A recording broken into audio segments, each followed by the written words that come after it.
Ever since I first began my max moding journey, I've managed to achieve greater and greater feats within the max mode community, going from something like 50-20 mode to things like Pizza Man.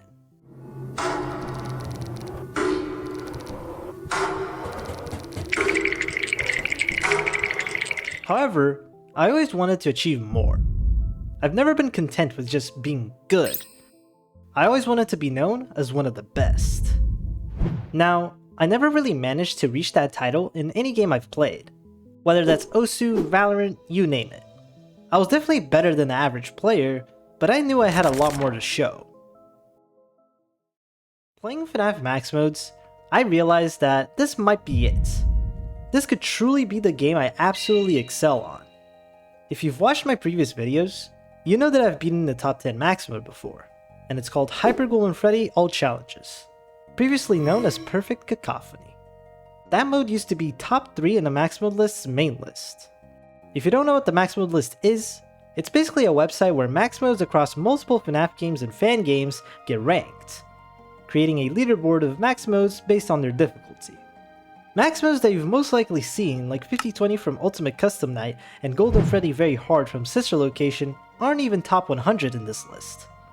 In fact, it's so far down, you can only see it in the concise list, which is where you get to see modes lower than the top 150. So beating the top 3 in the list was an absolutely crazy achievement. The only problem is that, since then, that mode went from top 3 to top 20. As time went on, newer max modes had been verified, and some had their rankings adjusted, resulting in HGFAC being lowered all the way to the top 20. Knowing this, I knew I had to reclaim the title of beating a top 10. So I went and completed SSM, which at the time was ranked number 9 on the main list. Well, guess what? It's also out of the top 10 now. Go figure. It's a bridge. Just goes around the corner.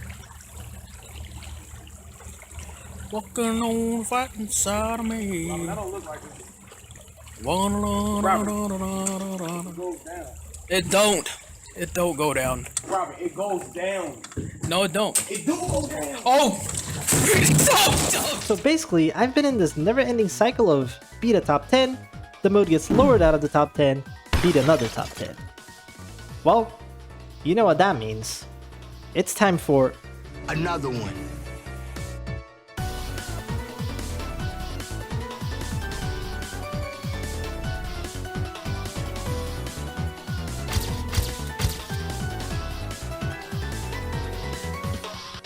The max mode I chose this time around was none other than Girlboss from the game Girls Night. It's currently placed on number 9 on the main list. And yes, that probably means it'll drop out of the top 10 at some point, but that's just my life, I guess. The reason why I chose this max mode was fairly simple. I had already played this game before, and also created an ultimate guide for it. But the main reason is that this game is honestly just really fun and very underrated. At first glance, this doesn't even look like a FNAF game. I mean, where's the jump scares and the scary looking animatronics? But turns out, you don't actually need that to make a really good game. Although Girls Night is anything but scary, it is probably one of my favorite gameplay loops in any FNAF game. It's really fast paced and very mechanics driven, which are traits I enjoy in max modes. In Girls Night, there are 9 characters you have to fend off to survive. Those are Swing, Shock, Swave, Pam, Neku, Hado Fortune, Turtlebot and Bowtie, D-Dub, and D-Turtle. So I'm going to explain how the game works and each of these characters in detail so you aren't completely lost when we get to the max modes. When you begin any challenge preset, you're thrown into an office with 2 doors, a shock button, and a camera. The main function you use is the camera system. By clicking on the bar at the right side of the screen, you enter the cameras. Here's where you get access to most buttons in the game. The first one being the door button. When you click on either one of the bottom cameras in the map, the door button will become available to be pressed. I'll call these 2 cams the left and right halls, since by clicking on the door button while on one of these cams, you can shut off the door on their respective camera. You might have noticed that there isn't really a power mechanic in this game. So what stops you from just closing both doors forever? Well, that's where the door meter comes in. Both the left and right doors have a meter that when fully depleted locks you out of using the door until it's refreshed. Keep in mind that you don't have to let the doors break. By clicking on the door button again, you'll reopen the door and the meter will start filling up once more. This will be especially useful once we get to Girlboss. You're gonna use these doors for two characters, Swing and D-Turtle. Swing starts at the very top of the camera system and works her way down to either one of the halls. Once Swing reaches one of the bottom cams, you gotta close the door until they disappear. D-Turtle is very similar. In fact, they're pretty much identical. Once D-Turtle reaches one of the halls, you deal with them the same way you deal with Swing. Under the door button, we have the flash button. This button is used solely for Swave. Swave spawns in one of the 6 cameras. When they're active, the sound cue will play, and the camera they're currently in is going to turn red and start shaking.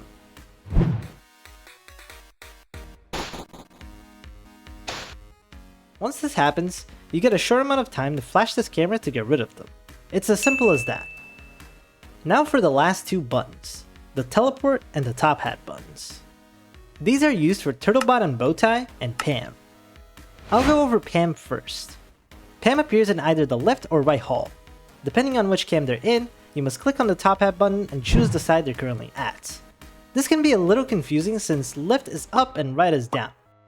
Once you choose the correct side, Pam will disappear and the top hat button will go on cooldown for 7 seconds, which is coincidentally Pam's kill timer on max AI. This means that if Pam is active and you click on the wrong side, your run is over. Turtlebot and Bowtie are slightly more complicated. At the start of the night, Bowtie will appear in a random camera in the building. After a certain amount of time, Turtlebot will spawn in that same camera, making a sound cue. When Turtlebot arrives, this is when you gotta use the teleport button. What it does is it sends Bowtie to whichever camera you're currently looking at. The goal is to keep Bowtie away from the creepy stalker that is Turtlebot. The only issue with this character is that the time Turtlebot takes to teleport to Bowtie's cam ranges from 6.78 to 13.78 seconds. There's a 7-second gap between its fastest movement to its slowest. The RNG goes crazy on this one.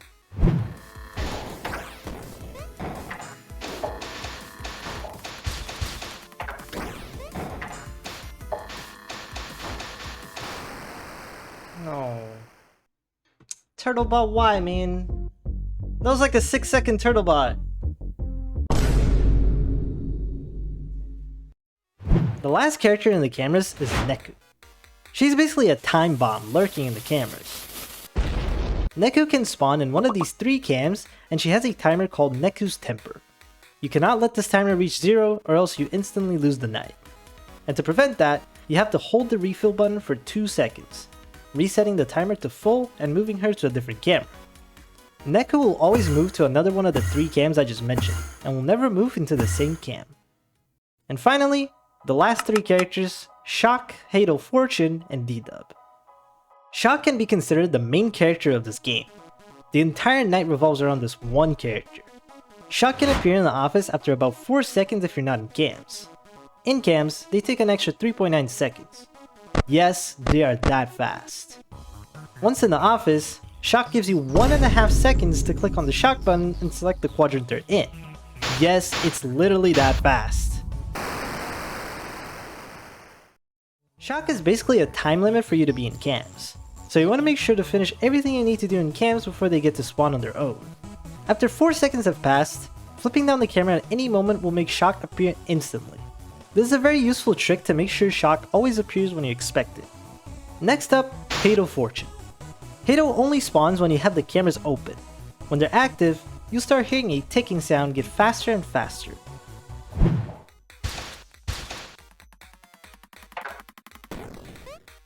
Once this ticking starts happening, flip down the camera and you'll encounter Hadal in a random spot in the office. Getting rid of them is very simple. All you have to do is click on their model in the office and they're gone. Obviously, you don't want to let the ticking get too fast.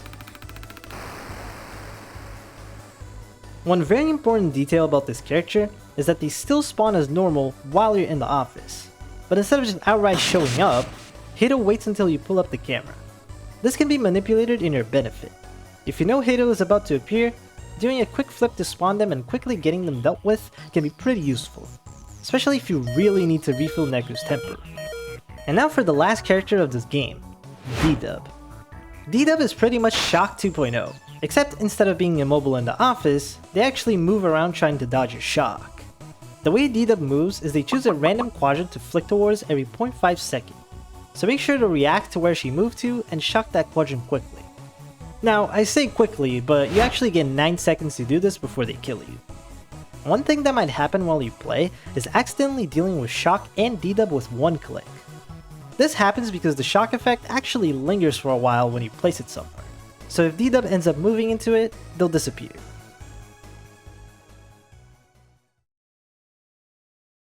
And that's every single one of the gals explained. On their own, they sound like the easiest characters ever, but if you combine all of them together at the max possible AI, things get way worse. That challenge is the very first max mode in Girls Night, called Catfight Crashout. Catfight Crashout is the all max mode of this game. What that means is that every character is a max AI and nothing else. Also, the max AI for this game is 35 instead of the usual 20. I don't know why, but I'm sure there was a reason for this. As for the max mode itself, this is when you get shocked by just how fast everyone really is. Seeing this for the first time, it's safe to say this mode is just impossible and we can move on to another game. Well, bye Girls Night, welcome Hopeless No! To beat this night, we're gonna need a way to keep everyone in check in the shortest amount of time possible. So to do that, I'm gonna explain the Girls Night cycle. This is gonna be the base of how you want to play any max mode. The only difference is that for the later max modes, there will be more and more exceptions and extra details to some of the steps. For Catfight Crashout, the cycle is as bare bones as it gets. First, you want to flip up the camera and teleport Bowtie to the left hall. Then you're gonna wait about 6 seconds and forcefully spawn Shock in the office and deal with her. At this point in the night is when the cycle really begins. The first step is checking both left and right halls and closing off whichever threats are there. If Swing or D-Turtle are at one of the halls, close the door and let it break.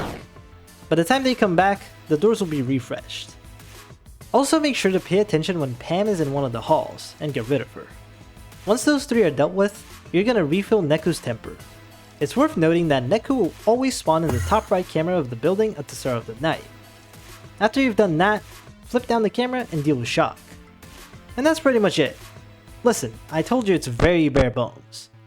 Now, there are a few things that can disrupt this cycle though. One of them is Turtlebot. While doing the cycle, make sure to listen closely for Turtlebot's sound cue.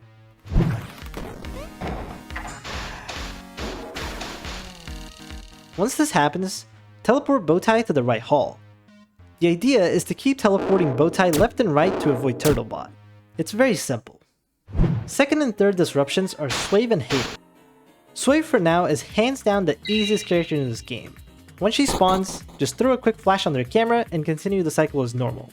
It's quite ironic how they're so easy for now. Hato can be quite scary.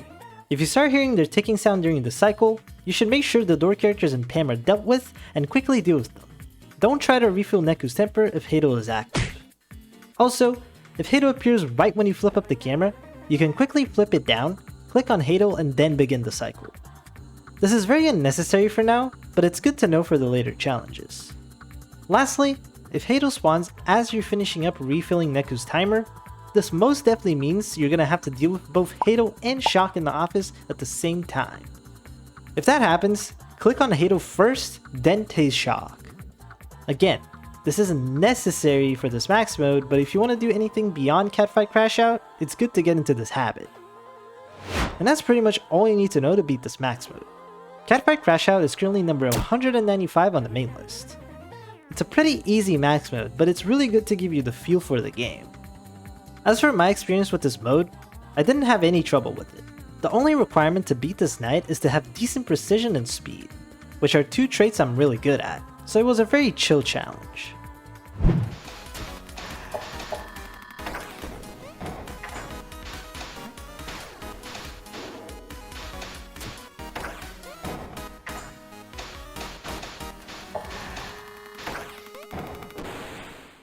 Let's fucking go! Let's fucking go! Nice. After completing Catfight Crashout, we move on to the second max mode of the game, Gatekeep Gaslight. This max mode consists of all characters of max AI, but with a catch. Hard mode is enabled. Hard mode changes quite literally everything. All characters have new mechanics that make them way worse than their normal counterparts. So I'm gonna explain exactly what these changes are. But before that, I just want to say that I'd really appreciate it if you were to like the video and subscribe. We just recently hit 5,000 subscribers, and I really appreciate that. Like seriously, it means the world to me. But why stop here? Let's aim for that 10k, shall we? Though obviously, only do so if you're actually enjoying my content. So let's begin with Swing. Swing's hard mode mechanic makes it so when they reach one of the halls, closing the door doesn't make her reset to her starting camera. What it really does is it only resets their kill timer and they move to the opposite hall. Essentially meaning you have a new ticking bomb you gotta make sure to not let explode. Shock's hard mode change is the reason why I told you earlier to never let them appear in the office by their own spawn timer. With hard mode enabled, if Shock enters the office while you're in cams, you simply die. Yup, just like that. Boom, game over. So now you really need to make sure you don't stay in cams for longer than their spawn timer. Swave on hard mode becomes quite literally 3 times harder, and I mean literally. Instead of appearing on a singular cam, they now appear on 3 random cameras throughout the building. You must flash all 3 cams in the order shown on the map before they kill you. To compensate for this change, each cam you flash adds 2 seconds to Swave's kill timer. And yes, I'm actually using my own guide to remember all this stuff. Which by the way, if you'd like an even more detailed explanation on all of this, consider checking that video out. The link will be in the description. Pam no longer makes a sound cue when they spawn. Wait, they made a sound cue? Yeah, this change isn't that big. If you're constantly checking the halls like I mentioned in Catfight Crashout, this doesn't really matter. However, Pam's kill timer is increased from 7 seconds to 9, which actually allows you to mess up the top hat button now. Thanks, video game. Neku's hard mode change is a big one. Now, refilling her temper only refills 1/3 of the bar, meaning you now have to refill her timer way more frequently. Hato's change is hands down the worst hard mode change of all. They now take way longer to kill you, but clicking on Hato only resets their kill timer by 1 second, which means that if you take too long to click on them, Hato's kill timer will slowly get shorter and shorter until you lose. This change is a big issue, making this character a top priority as soon as they appear. Turtlebot and Bowtie also get a huge buff. Now, every camera that Turtlebot leaves from gets infected.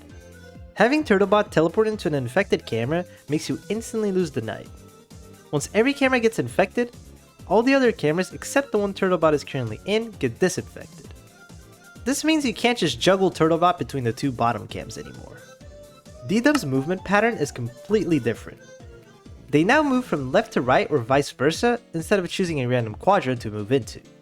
They're also a lot faster and can skip a quadrant. This character can be a big troll sometimes.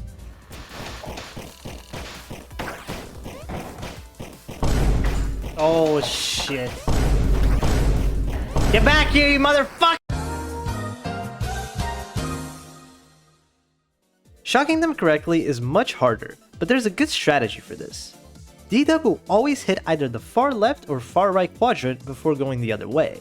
This means you can shock one of those quadrants just before they move into it, due to the lingering effect. You have a pretty big time window to do this, making it honestly easier to deal with her compared to the normal version. Now for the last character, D-Turtle. And honestly, now that I think about it, I don't know if this is the hardest change or Hato. D-Turtle is no longer a copy of Swing. Once you close them off, D-Turtle appears in the office floating around. To fully get rid of her, you have to click on them before they kill you. Now, you only get 2.45 seconds to do this. The biggest issue about this change is that the speed at which D-Turtle floats around is completely random. They can either be really slow or really, really fast. And the worst part is that you're 90% of the time gonna have to click on her while Shock is in the office, who only gives 1.5 seconds to shock them. Do you see the problem here?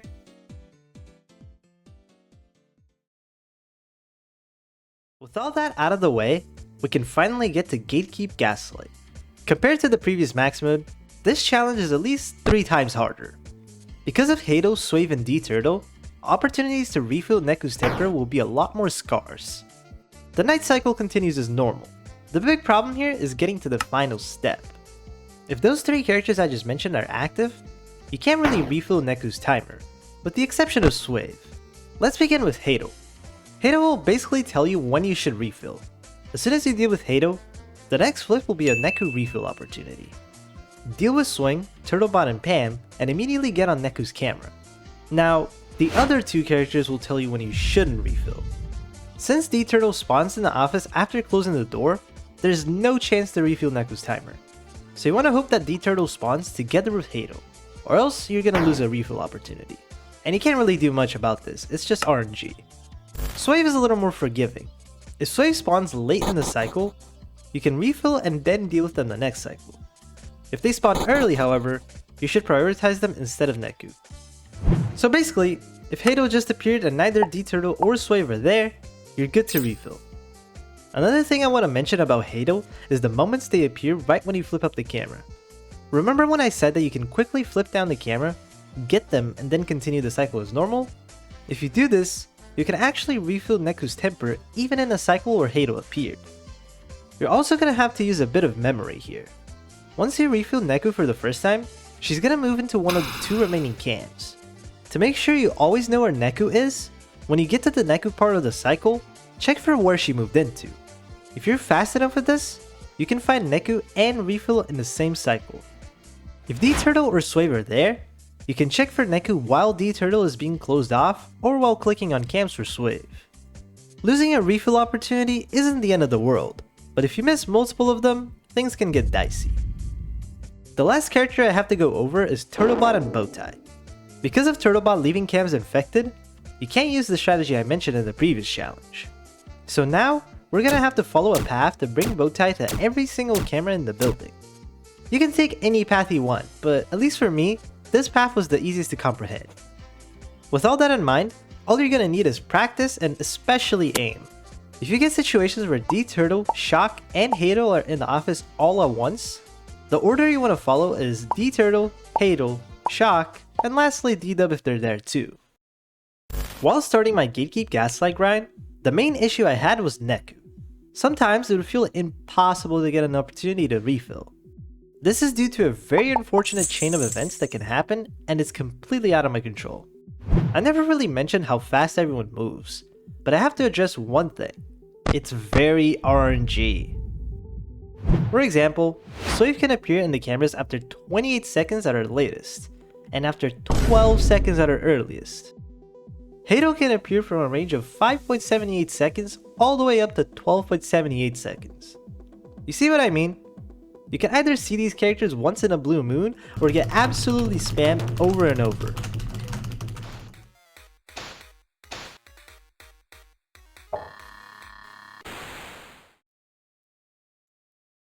If you get unlucky enough with Swave, Hado, and D-Turtle, you can say goodbye to your attempt. However, the faster you play, the less this RNG impacts the attempt. And thankfully, you don't have to refill Neku's timer every chance you get since it's not that strict. But yeah, this mode was definitely a lot more tricky than Catfight Crashout. Gatekeep Gaslight currently sits at number 55 on the main list, so the difficulty jump shows.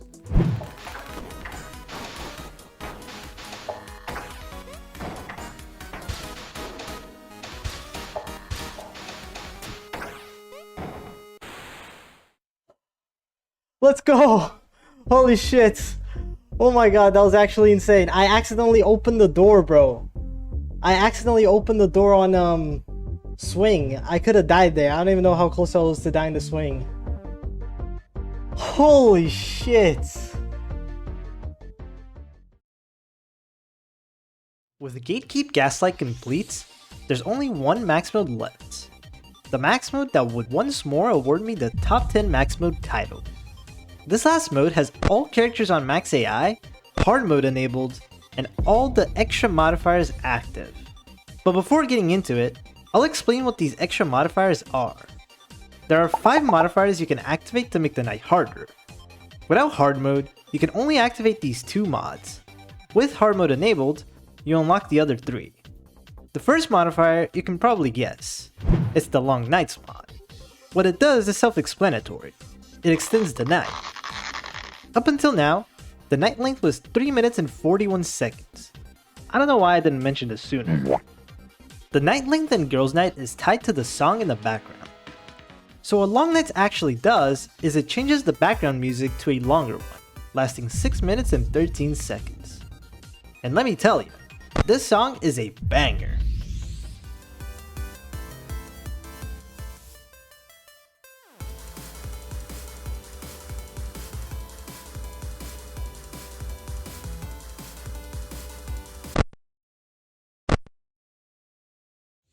Apart from that, Hard Mode Hadel's kill timer gets reset by an extra 0.64 seconds to compensate for the longer night length. The second modifier is called Perma Door Break, also very self-explanatory. If you let a door break, it won't get refreshed, meaning you're eventually gonna lose to swing or deturtle.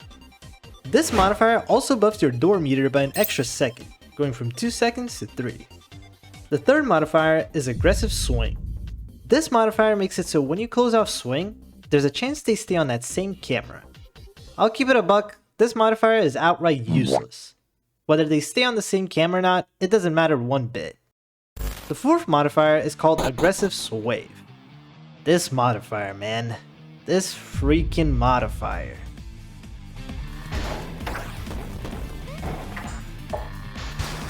What? I was dead anyway, that was so unlucky. Oh my god, man!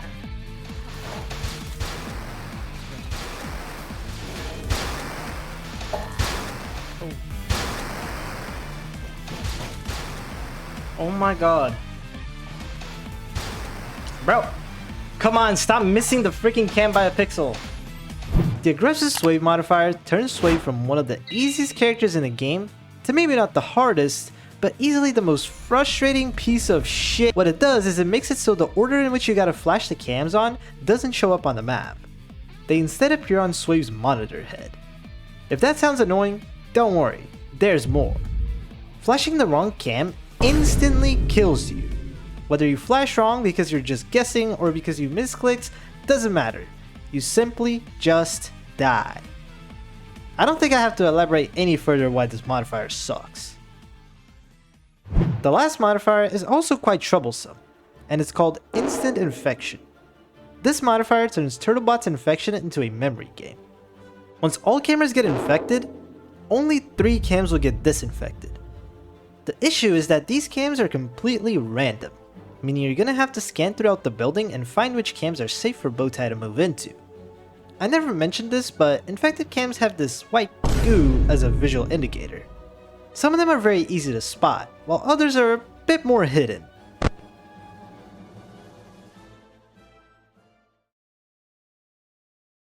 With that out of the way, now we can get into the hardest max mode in Girls Night. The mode I decided to go for as my hardest challenge so far.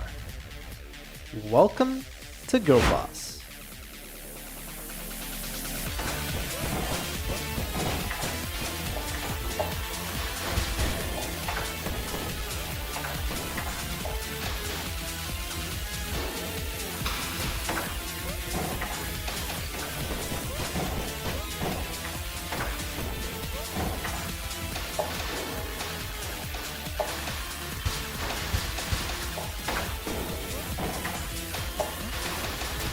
To get a grasp of how difficult this challenge really is, the last max mode I beat was Pizza Man, and in case you haven't watched my last video, this is how that mode looks like.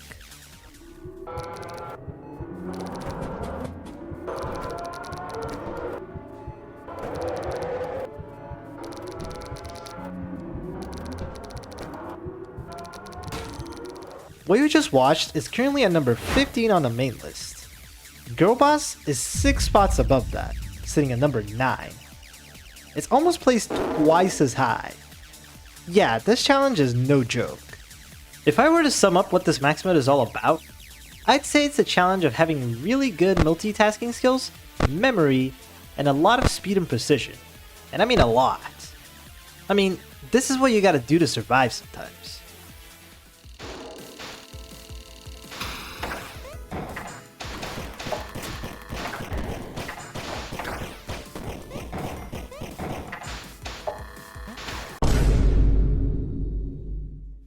Anyway, before I tell you the struggles I went through to complete this, and I guarantee you there were struggles, let's go over the strategy for this behemoth of a max mode.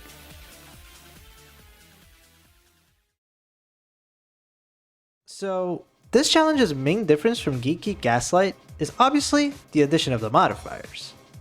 Having the night be 6 minutes and 13 seconds makes way more of a difference than you might think.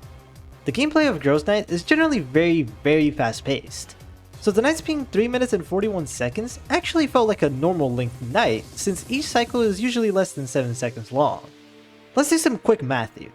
If a regular night lasts 3 minutes and 41 seconds, so 221 seconds, and each cycle takes max 7 seconds, this means you have to do a minimum 31.5 cycles before the night ends.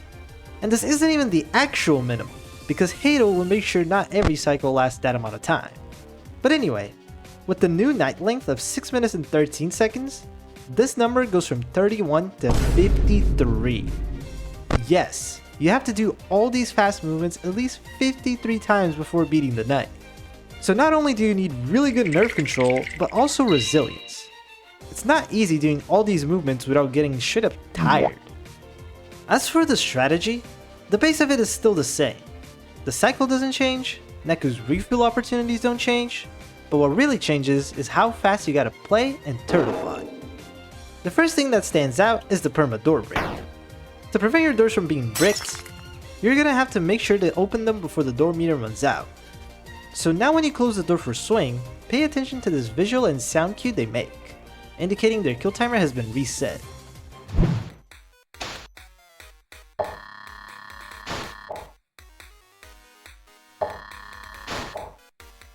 As for D-Turtle, it's pretty clear when you gotta reopen the door. Now, you might notice a big difference here compared to Gatekeep Gaslight. In that challenge, you could just close whichever door you needed to and then immediately move on to something else. With perma door break, you're stuck sitting there waiting for swing to reset. Although it doesn't take too long, you gotta remember shock is really fast, so this little time waiting is actually a lot. So now what you're gonna have to get good at is multitasking while swing is being dealt with. When you close the door on swing, that's when you're gonna do other tasks that don't take a lot of time, like teleporting Bowtie, getting rid of Pam, looking for Neku, or looking for the Order of Sway scams and flashing them. You only get 3 seconds before your door breaks, so you should take a max of 2 seconds to do this, just to be safe. Once you're done with these quick tasks, go back to Swing's cam and reopen the door. If D-Turtle is on the other side of the hallway, you can close off Swing, give it half a second, then close D-Turtle. As D-Turtle is about to get in the office, reopen Swing's door and then reopen D-Turtle's door. After that, deal with D-Turtle as normal. You don't always have to do this, but it's faster than closing them one at a time, and time is of the essence. Once you get done with all that, it's time to refill Neku's temper. This part is still about the same. The only thing that changes here is that Swave is now a big no to being able to refill, even if you're really fast. The time it takes for you to check which order of cams to flash and doing it will already mean death to shock while refilling.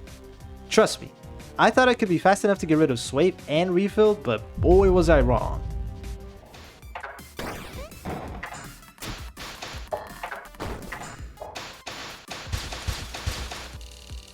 I'm dead to Pam.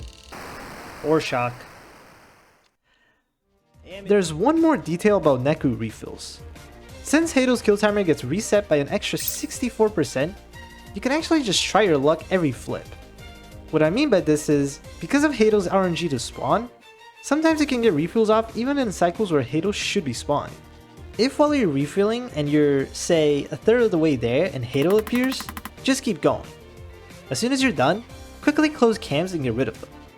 Hado is actually way more forgiving in Girlboss than Gatekeep Gaslight, so you're allowed to do stuff like this. Now for Instant Infection. This modifier turns Turtlebot and Bowtie into a serious threat.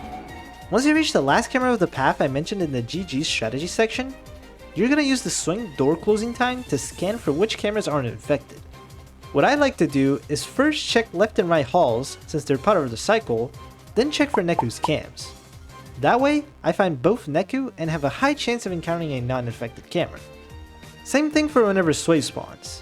I would check Swave's cams to both see the flash order and new cams to move Bowtie into.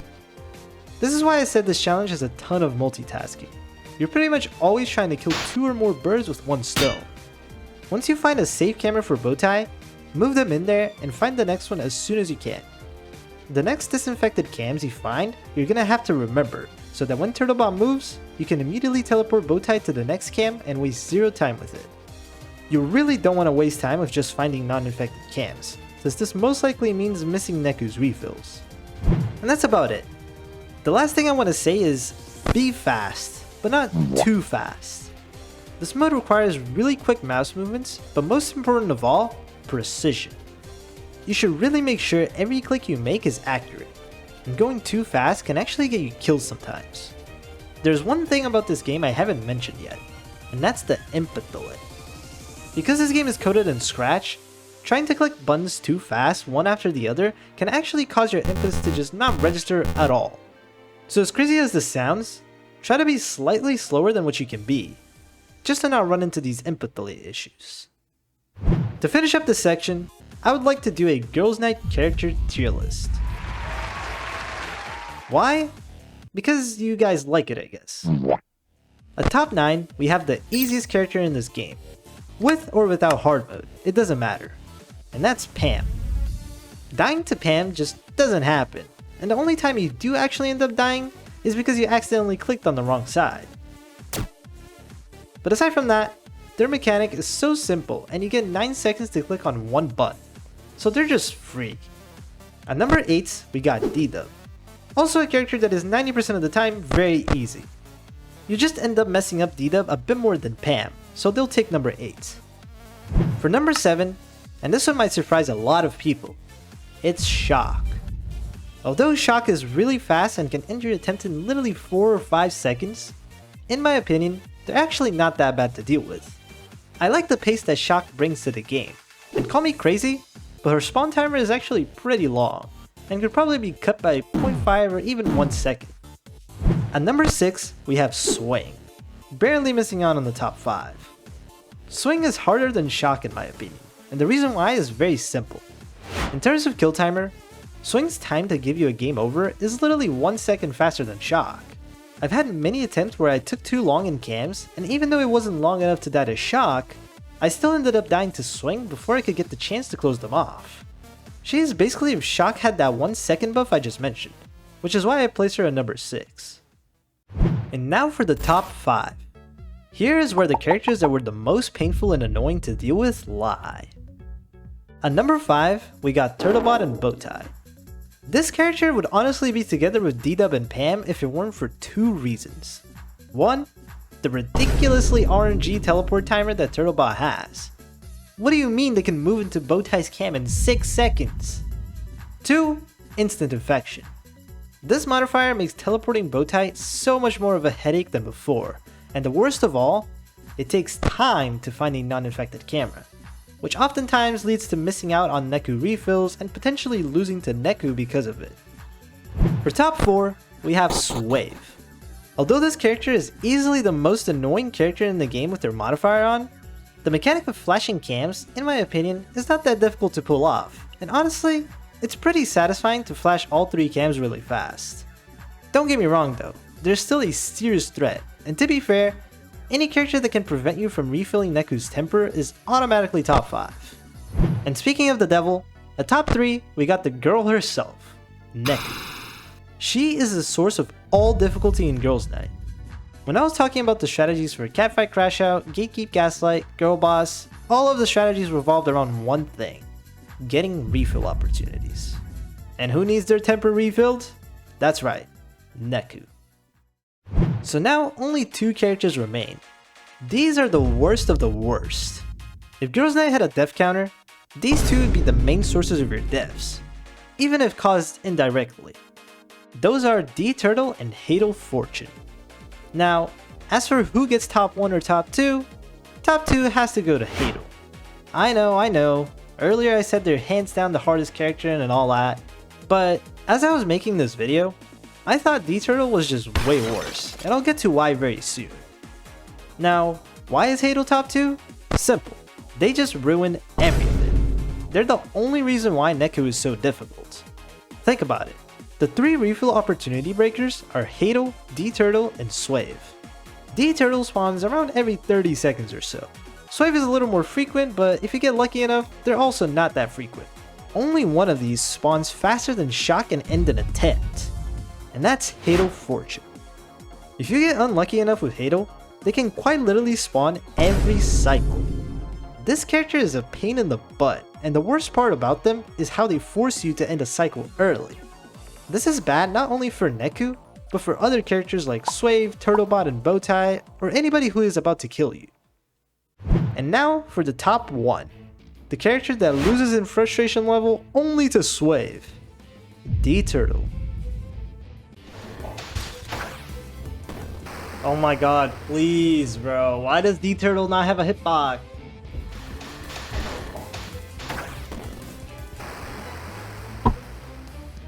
Dude, D-Turtle is actually the most stupid character in the game.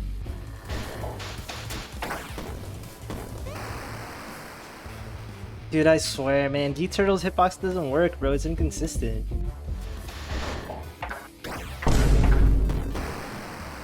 That has to be a fucking joke. D-Turtle is hands down the hardest character in the game. And the reason why is because they do what Hadel does, but can also take matters into their own hands. When they spawn, you can't refill Neku's timer no matter what, whereas Hadel and Swave have a few cases where you actually can. And on top of all that, especially on Girlboss, you're gonna need sonic speed and precision to click on D-Turtle and not die to shock while you're at it, making them, in my opinion, the most difficult character in Girls Night. And that concludes the tier list. If you've got different opinions, let me know in the comments.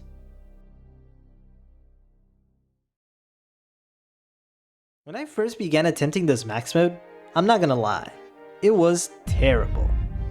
Part of the issue was the fact I hadn't played the game for a decent while, since when I beat Gatekeep Gaslight, it was around when the Ultimate Girls Night Guide came out, and it's been 5 months now. My biggest issue was just being able to hit the buttons. You know, this game has a very interesting choice of button placements. To go in cams, you have to hit the cam button on the far right of the screen. Then, to click on any cams and the other buttons, you gotta move all the way to the far left of the screen. When you want to get out of cams, you gotta move all the way back. And mind you, it's not even a hover button. You actually have to click the cam button to flip it up or down. And once you're off cams, guess where the shock button is? On the bottom left of the screen. Do you see how many times you gotta move your cursor along the entire length of the screen? Oh, and don't even get me started on this cam button. You see, since you gotta move your cursor so far across the screen, you usually just want to flick your mouse all the way to the right and immediately click on the button, right? No. There's a small gap between the button and the edge of the screen. And yes, you can actually click in this gap and not hit the camera button. Anyway, the start of the grind was pretty tough. Apart from just having to be precise, I also struggled a lot with Neku.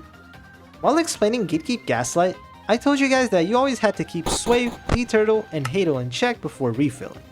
But I never mentioned that if you're just too slow in cams, whether that's finding Neku's new position or finding non-infected cams in the case of Girlboss, you're just gonna lose the chance to refill Neku's temper. And the worst part about missing these opportunities is that you end up falling into the doom cycle. Oh, let me refill, never mind, gotta deal with Hadel. Okay, let me refill, nope, gotta get rid of D-Turtle. Alright, now...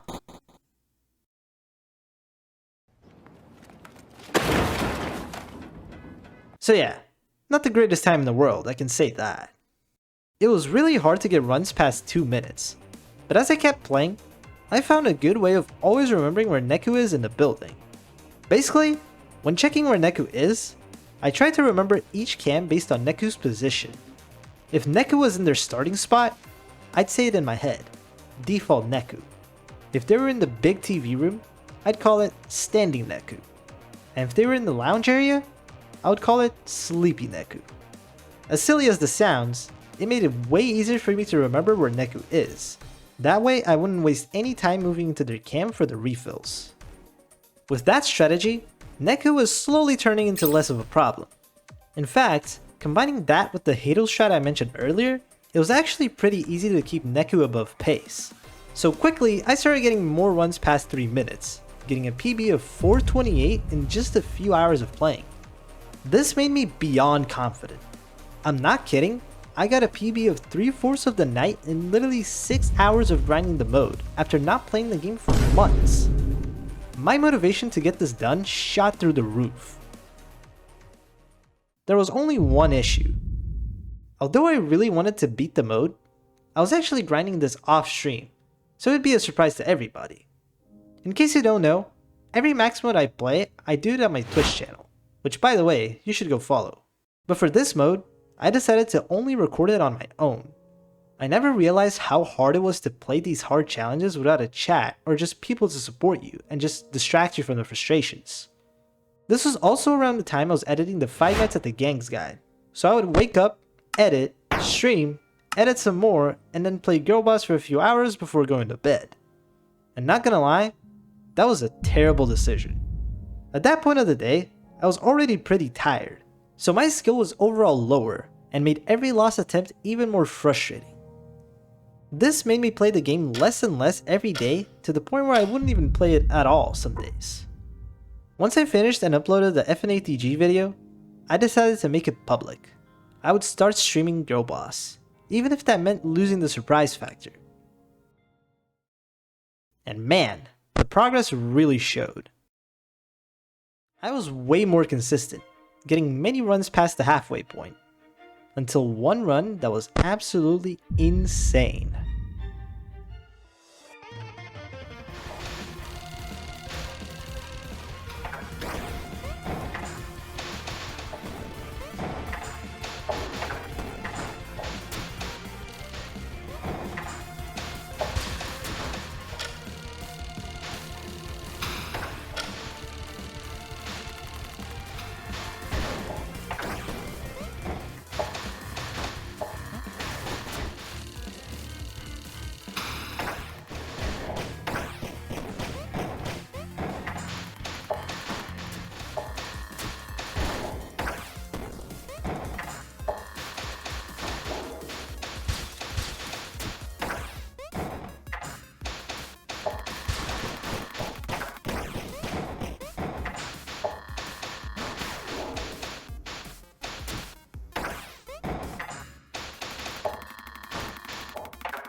Fuck!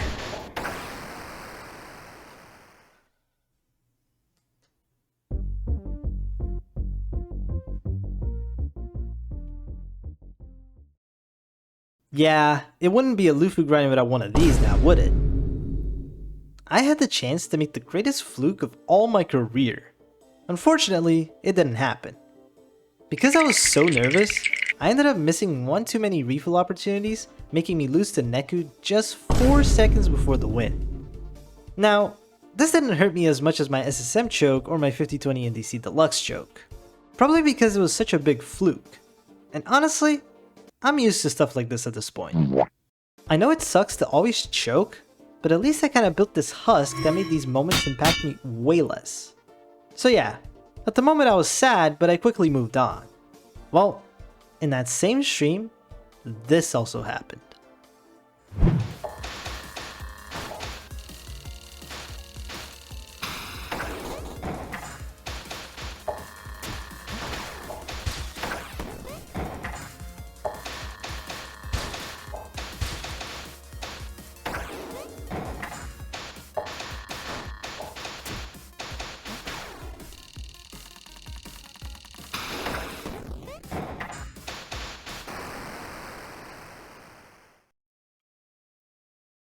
You gotta be kidding me. You gotta be kidding me, bro. Nah, I wasn't even that nervous, bro. I got like really nervous, but then I like recomposed myself and I was actually chilling for a little bit. Oh, hell nah. Dude, it's not funny anymore. This choke honestly sucked way more than the 609. Why? Because I knew exactly what got me killed. Look carefully. You see that? There was a small delay between the top hat button and when I started refilling. This small delay is what ended up getting me killed by swaying. I lost that run because of input delay.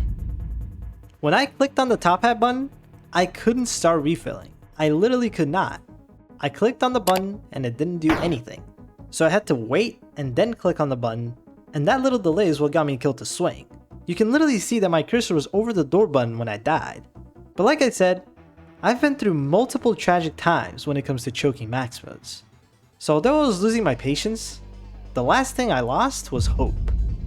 So after booting up stream one more time, destiny got fulfilled.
GG's, dude, let's go.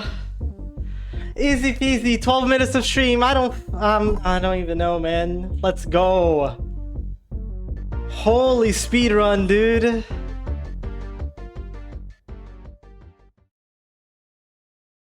And just like that, a new hardest has hit the Luffuu completion list. A really funny thing about this grind was that it reminded me of my very beginning. When I beat Girlboss, I had just started my stream, and then beat the mode within 13 minutes. 10 months ago, when I was grinding 50-20 no Defcoin for vanilla UCN, a very similar thing happened. Almost identical even. After a really painful choke, I decided to leave it to another day. And that day, I beat the mode within, guess what? 13 minutes of attempts. Chat, it's over. Chat, it's over. Chat, it's over. It's over. It's over. It's over. I've been streaming for 13 minutes. I've been streaming for 13 minutes. It's over. It's over. It's over. It's over, chat. Oh my god. It's so poetic for me to get my hardest max mode beaten in the same way as what used to be my hardest 10 months ago. Man, I've really come a long way. In case you're wondering how long it took me to beat this challenge, it was actually the fastest max mode in the top 20 I've beaten so far, with only about 16 hours of attempts. I don't know if this means I'm the GOAT or this mode is overrated. But yeah, another thing I want to say is that, yes, I know this mode is number 9 on the list, meaning it's probably going to fall out of the top 10 very soon. But honestly, this mode told me one thing. It's time to step up. I clearly showed that beating top 10 modes isn't a big issue anymore.